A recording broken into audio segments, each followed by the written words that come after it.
A leaked photo in the middle of a secret Hillary Clinton congressional deposition threw the U.S. Congress into total chaos. What began as a closed-door session turned into an explosive political confrontation, and nobody expected what happened next. Stay until the end because this story has more layers than it appears. We're starting this channel from scratch, so I ask that you subscribe and leave a like on the video. What happened in that congressional hallway was no accident. It was a deliberate choice, and we need to treat it as such.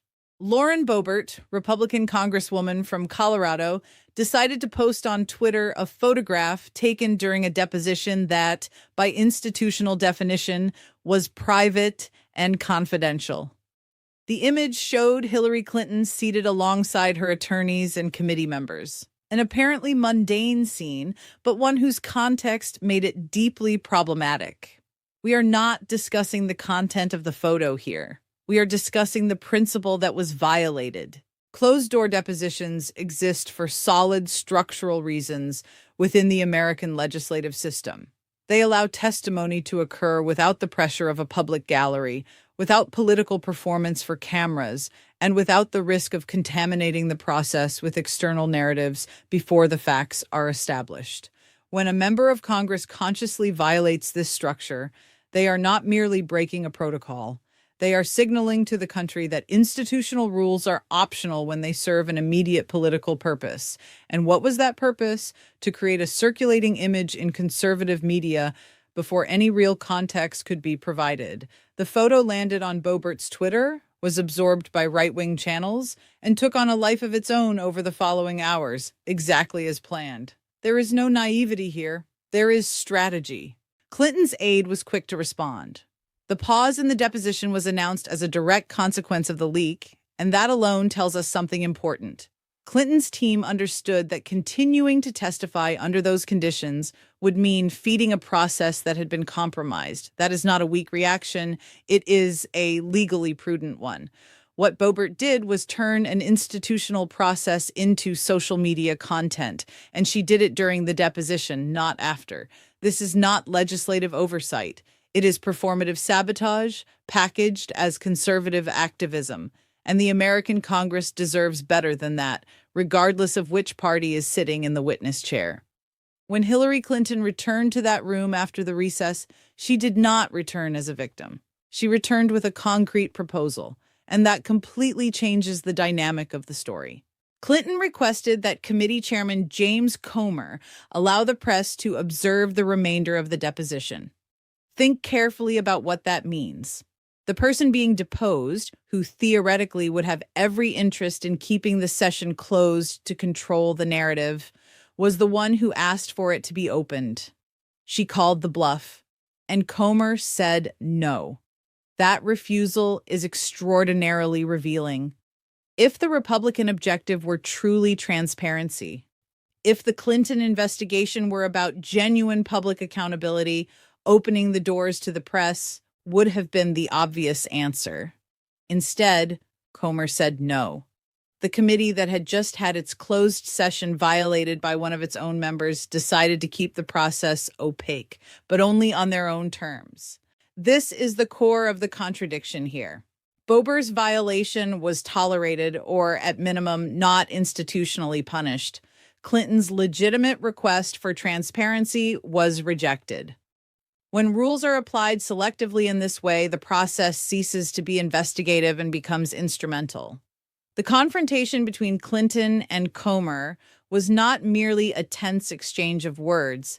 It was the clash between two completely different visions of what that session was supposed to be. For Clinton, at least in the version she presented upon leaving, the deposition should have been public from the start. She had already declared that beforehand. For Comer and the Republican committee, the session's privacy was convenient until it was no longer. There is a pattern here that cannot be ignored.